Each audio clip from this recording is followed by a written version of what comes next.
Hello. Welcome. Wa alaikum salam. Thank you, everyone, for being here. I'm here to change the subject a little bit and then come back to it. They say to build a great city, build a great university, and wait 200 years. We don't have 200 years. But let me give you a bit of statistics, and I'll come back to education and cities in a little bit. Just to give you by way of background, my name is Fahd Al Rasheed. I'm the CEO of King Abdullah Economic City, which is a brand new city we are building on the west coast of Saudi Arabia. Today, I will talk about both building a city and the importance of human capital development to the building of cities. Let me start with a few statistics.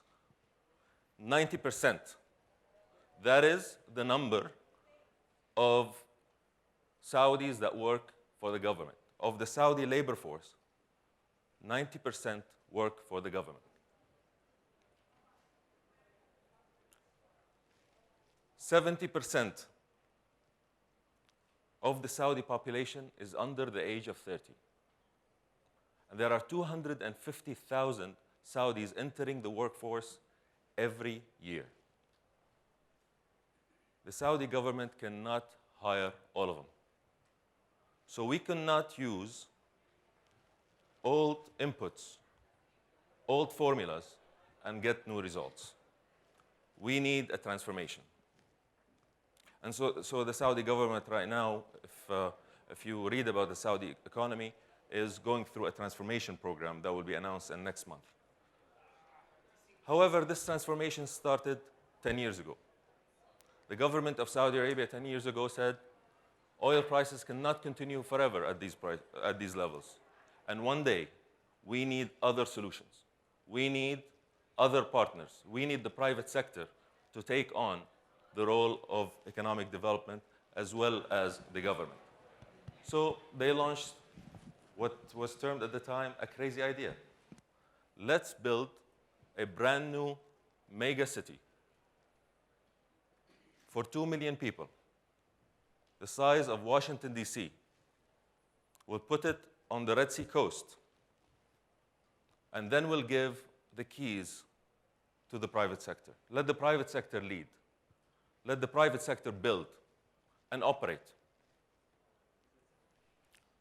The city is called, as I said, King Abdullah Economic City. The name of King Abdullah, the late King Abdullah, was put on it, so you can imagine the amount of pressure. And then they did one more thing. They created the company, and A'mar out of Dubai owns 30% of the company, and then they listed the company day one.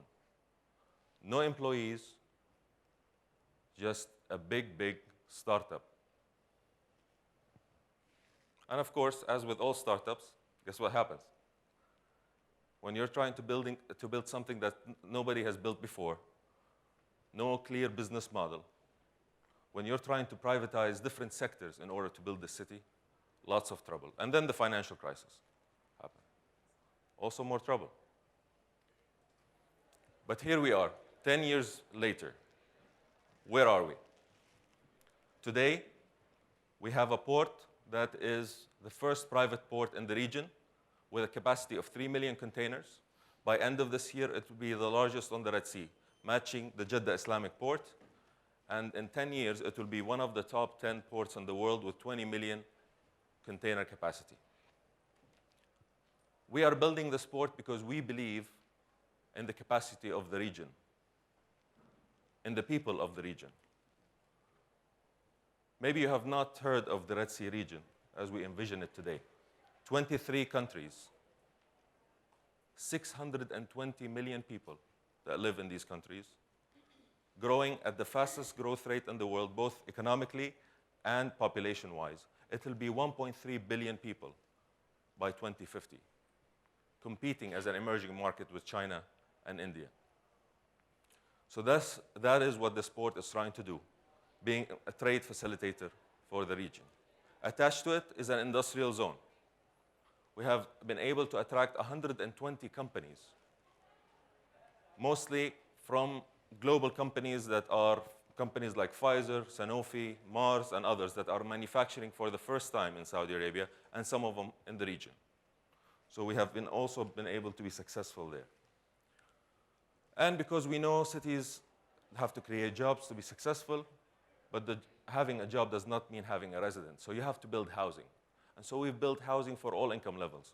We've developed a model where we've sort of projected what kind of jobs will be created, what kind of income levels will we have, and then we had a housing strategy to address all income levels, from the workers, from the laborers, the builders, all the way to the CEOs and the owners of companies. And we are now the largest developer in terms of sales in the country, in terms of sales of units. Now, all of this we're very proud of it, and it's a big success. But this is just the beginning. We're going now into tourism. And a lot of people say, Fahad, you're crazy. What do you mean tourism? Tourism in Saudi Arabia? Really? How are you going to compete with Paris, New York, even Dubai? It's a tough one, right? But in business, you have to compete. And the good thing about this strategy that we have is we actually have a niche captive market. We are the 17th most visited country in the world already because of Hajj and Umrah and religious tourism. And we also have 10 million Saudis that take trips every year abroad and have very limited solutions within the country.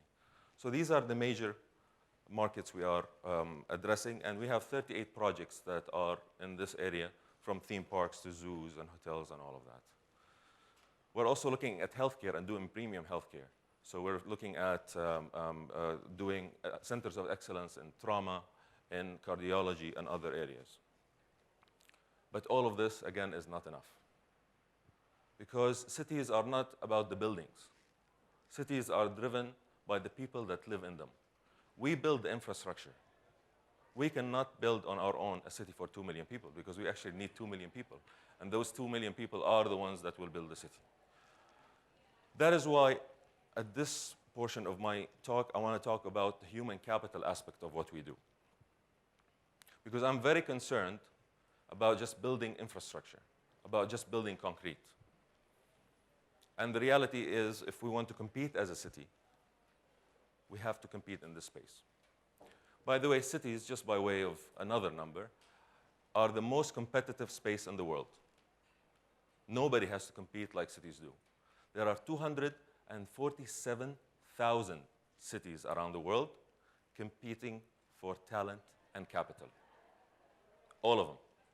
And the ones that are successful are very successful, and the ones that are not are not. This is that competitive. Each one of them offers you a complete different product: geography, fiscal policies, and the kind of vibrancy that you see every day. So this is a very important component. So how do we look at it? We look at human capital, and I hate the word human capital, but it kind of describes how we look at it from a strategy perspective. But ultimately, if you cannot project the future, you cannot have one, especially if you are in a city. So we try to think about what is the future of work? How will our population change? And how will we allow the unleashing of human capital that we will have? Because if you do that, people will move there to realize their potential. And so we think about the population and the economy as going forward with the Internet of Things, but we also see the social mobility of our population. So Saudis, I don't know if many of you know this, are the most active tweeters in the world. Per capita, we are the number one in the world in terms of tweets. So we're very active on social media. But I think the future also is around this mobility. I think in education, we have to have ICT training. You should be able to develop your own apps. So this is one. The second is a change that we will see more and more of, which is in the sharing economy. Today we talk about it as an Airbnb, as an Uber, etc. But there is an Uberization of skills that is going on as well. The 20th century was about building the assembly line. It was about building the corporation, the startup. The startup of the future you don't need to hire people. You need to hire their skills. And it will be done on an exchange, online, where people will give you their time, 2 or 3 days if I'm an accountant. If I'm a marketeer, I'll give you 6 hours. What are you looking for? Already in the US, by 2020, 43% of all employment will be freelance. So this is a change of pace that is very quick. And in our world, in our region, we don't have part-time work. And that will help a lot in addressing our unemployment issues. The third is, I think there has to be a change in the way we teach business. I went to a business school, and there was a course on government. One course out of probably the 60 I took. One course. That's it. I think the future is not about business schools. It is about leadership schools. And our schools need to teach leadership in business, in government, and in philanthropy. So this is also a change that we see. And finally, or before I say finally, design-based thinking. Prototyping timelines have changed completely with the 3D printer. So our students need to learn from very early age how to design and prototype. This has to be basic principle in our learning. Finally, and I think most importantly, everybody needs to learn how to be an entrepreneur. How to be able to have an idea and just do it, right? So here's what we're doing on these are our principles. So we're looking at this at the K through 12 level. So we have a school actually with GEMS. We introduce entrepreneurship very early on, in I think 9th or 10th grade. And the first time I saw this, it was amazing. So you bring the students just for 2 weeks. 2 weeks, they have to get an idea, work together on it, and then actually sell it and see if they can fundraise. Okay? 2 weeks, they have 2 weeks. At the beginning of the program, you ask the 20 students who participate, how many of you want to be entrepreneurs? One raises their hand. At the end of 2 weeks, after they've presented, how many of you want to be entrepreneurs? 16 raised their hands. Because entrepreneurship is about also bravery. It's about being able to take on your idea forward and then being comfortable asking for people's help in doing it. Second thing we teach them is actually drama. We like drama. But not for the drama in itself. Because when you act, when you take on the persona of somebody else, you are presenting yourself to the world. It is a form of leadership. And students who are able to present with strength, with presence, can also become very good leaders in the future. The third is we introduce design in 6th grade. 6th grade or 7th grade? I'm learning. And we introduce design and 3D printing there. So we have a design lab in which students can actually come up with a product, collaborate with each other, and design it, prototype it, and potentially sell it. So this is what we do on the K through 12 level. On the educational level above that, we have vocational training. And so vocational training, obviously, you have to interact with the private sector, you know what their needs are, et cetera. But I think we have to teach vocational training with another bent. We have to teach you not only a vocation, but how to start a business in that vocation. So again, entrepreneurial skills are very important at the vocational level. And finally, at the university level, we have a collaboration with Babson to create the first business and entrepreneurship school in Saudi Arabia that is in collaboration with a foreign college. And we will open in about a month, the college, the first. And there, I am exceptionally interested, like I said, in changing our view on business education.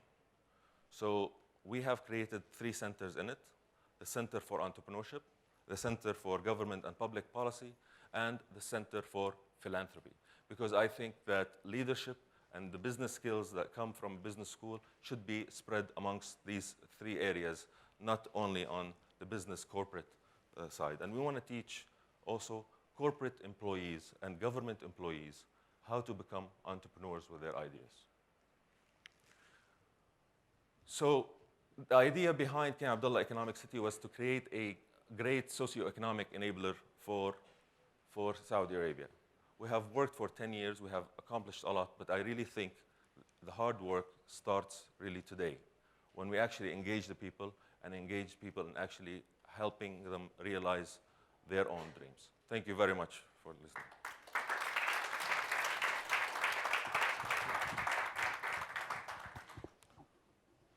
We'll take a few questions, I guess. Please. Go ahead. Thank you very much. My name is Amin from Ask Arabia. My question is From where, sorry? Ask Arabia. We're specialized in professional development services for educators, training for educators. My question is, the competition between cities globally is one thing, but internally within Saudi Arabia, I would expect such a city will attract, I assume, a majority of population in Saudi Arabia. How are you going to solve that? I mean, how would you avoid that all people want to immigrate to this new city with all these facilities? Why would I avoid it? But you said you're building only for 2 million people. I mean, in Saudi Arabia, there are much more than 2 million people. How would you handle that? No, your question is spot on in the fact that Jeddah and Riyadh, by the way, are some of the fastest growing cities in the world. Actually, Riyadh is #1 in the world in terms of growth. And the reason for this is the same reason we build cities, because we collaborate better in cities and we produce more as individuals, but also cities can afford to provide the services. So whenever you have these very successful cities, they become even much more successful. And so we are actually hoping to get some of that and hoping to grow at 10% per year. And if it fills up, we'll build another one.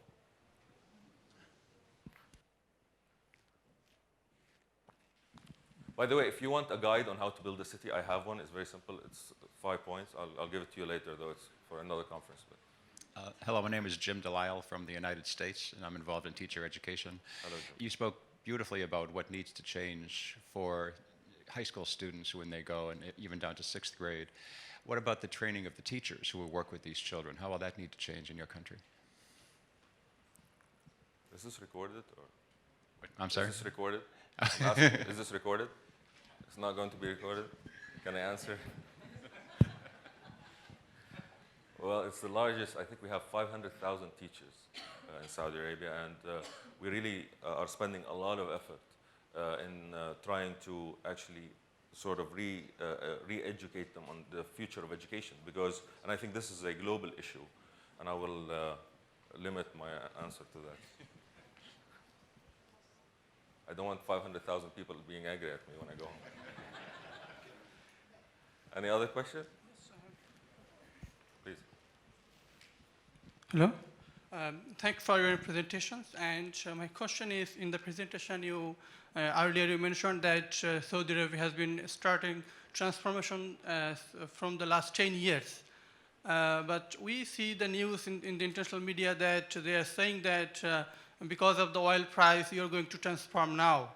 So how do you counter this sort of news spreading in the international media that gives some message that because of oil, they are transforming, but you are saying that we have started 10 years ago.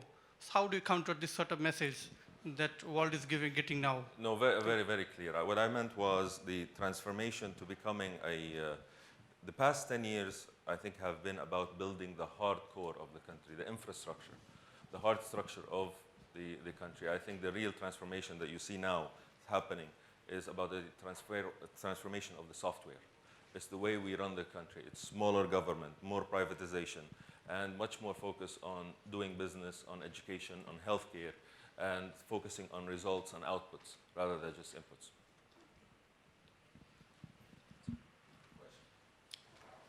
One and then. I have one. Thank you, Ishmael Abdul Salam. I'm with ADIC from the U.S. But the idea of new cities being built around the world, that is something that's happening. What will Saudi Arabia do to remain competitive as other cities are developing to keep a competitive workforce? And as you said, that everyone will be freelancing in the future. How will you remain competitive, being that will be the new landscape for employment in the future? Thank you. Thank you. I think this is actually a very tough question because education takes a very long time for it to have impact both on the K through 12 as well as university education. And we are now in the country completely rehauling these from an institutional framework, not just from a delivery standpoint and the teachers, but also how do we reorganize the whole sector of education. But I think that the answer sometimes is much easier than rehauling the whole. I'll give you an example of what we did. So we have a program called Tumuh, which is ambition. And it is meant for people who are, or high schoolers, males and females, who have graduated a few years back and don't have jobs. So if you think about us here in this room, we are very, very privileged in that we have education, we have opportunities, we know how to seek opportunities. Many of the people in the villages around us are completely outside of the labor market and have no access to it. They have been out of the formal schooling for a few years. Their families are not connected. They live in a village that doesn't have many jobs. They don't even know how to search for a job. And so we did a very small program. So they're all technically unemployed. Okay? We did a small program, 100 days. We did it at the time as CSR, just some social responsibility, impact on the community. We meant good. We said, okay. And we trained 500 people. 500 people. This is about 3 years ago. And we trained them for 100 days. We did math, education, math, computer, and career management. 100 days, that's it. The results were shocking, to say the least.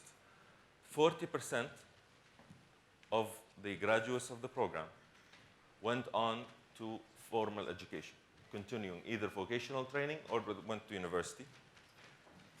Another 40% got jobs, and 10% started their own companies after just 100 days. So sometimes, like the other example I gave on sparking somebody's mind, all it takes is a push. And I think we need to do a lot more of that. So now this program is 1,000 people every year. In fact, one of the very proud areas that we have is on the port. From the villages around us, we've hired 200 women, trained them for 8 months, and now they're in the port operations room, and they tell all the boys what to do and where to go, which they seem to do very well. So we're very proud of these kind of transformative programs, and the investment is actually minimal. Sorry, there was a question here, and then I'll come to you. Okay. Thank you. I'm very inspired by your vision of the smart city. I'm Gurpreet. I'm from India. I'm an educator. My question to you would be, you talked about introducing entrepreneurship. You talked about introducing drama. You talked about introducing design thinking. But since I'm in the computer line, I'm head of the computer science department, and I am right now framing a curriculum on cybersecurity and digital literacy for my own school. So I would like to know, don't you think that itself is a mandatory skill and that should be taught right from, I feel it should be taught right from grade 3 onwards. So I want to know your views on that. Yeah, actually, I mentioned it as the #1 area. I think that in the world of the future, both social networking, but also more digital literacy, as you called it, and digital capacity in designing your own apps, being able to interact and program, I think is a skill at the core of what. But by digital literacy, I would mean how do they do safe searches and how do they stay secure on the net? That is what is a mandatory skill for the students. Okay. So are you planning to introduce that to your No, but students? that's a good idea. Yeah. It's a good idea. Thank you. Thank you. Thank you. Thank you. I won't pay you for it. Okay, You sure. said it publicly. Sure. Thank you. Well, thank you for the great vision again. My name is Selim Edi. I work for a software company, SAP. A lot of leaders in the region here have great vision, and the challenge has always been the ability to execute and in time. The question is, what have been the top 3 challenges you've encountered so far? I think the execution part is the easy part, actually. There is the envisioning, there is the execution. I think what you're talking about is persistence. One of the biggest challenges of the region is that we don't have the institutional infrastructure sometimes from some of the things that we're doing. We don't have the skill sets required because we have not been doing them by design. So I think the hardest, and then you have the bureaucracy aspect, which is a huge area I won't go into because this is recorded. But I think the idea of, I think these are those leaders in the region that can persist behind achieving their vision, you will be rewarded beyond belief, to be honest with you. I think the region has tremendous potential. I believe in it. I've been doing this job for 8 years. Everybody told me you cannot do this, that this is a cartoon city, it will never be built. And here we are. Within 4 years of opening the port, we are the largest on the Red Sea. I would have never believed it myself, to be honest with you. So the region has massive potential, but you have to really believe in it, invest in it, and then persist. Because if you don't have persistence, you get nothing done. You get too bored too quickly. Okay. Thank you. Any other questions?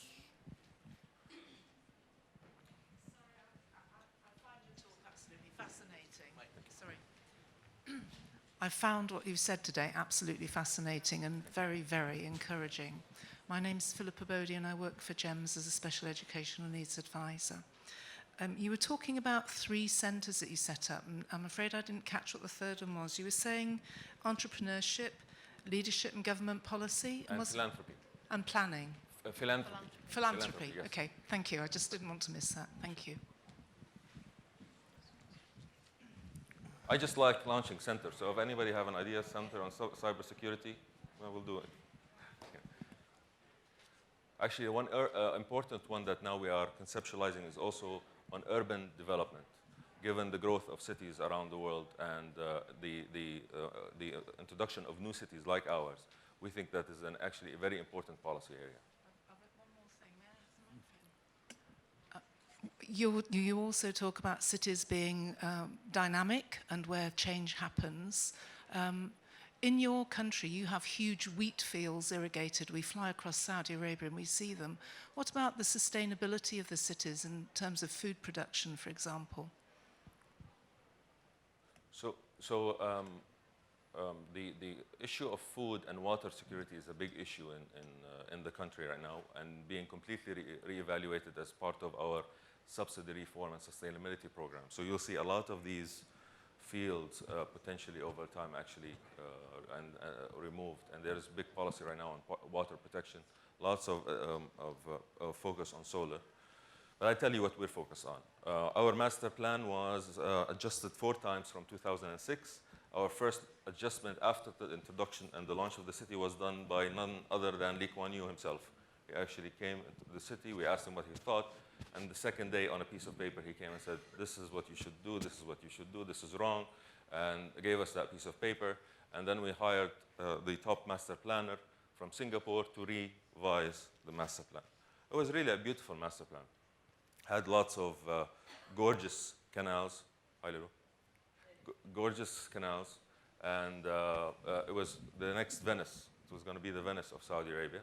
I say the story often. I was in New York and got stuck because of Hurricane Sandy and realized when the full force of nature. And when we try to put too much concrete in our cities and over-design and over-engineer them, what happens?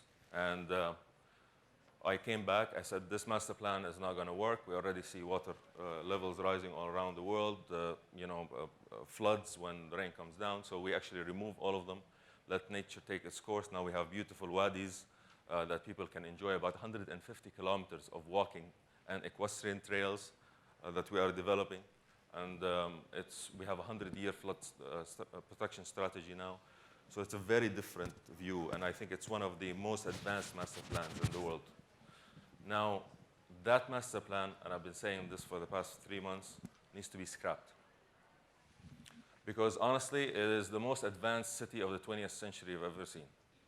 It's not a 21st century. Our cities will need to change, will need to reflect how the Internet of Things will make us do things differently, how sharing economy will change the way we view our assets and how we, like I said, even use our skills, as well as the driverless cars and other modes of transportation.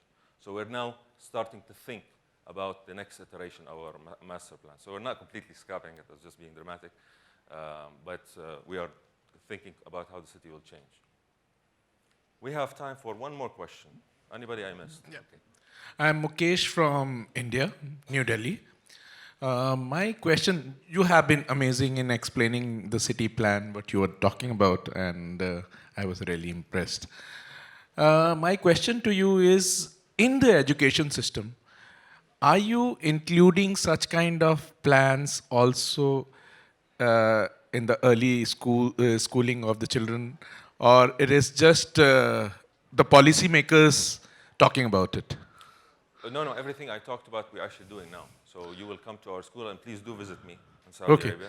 Love to host Definitely. you. So our school and the headmaster here, Mr. Fraser, will tell you we're doing all of this now. So we are teaching them now. We have the design labs now. We have all of that Okay. now. So you're talking about the 3D printers and all that. Yes, that was part of absolutely, that. absolutely. Perfect. That's great. Well, thank you everyone for listening.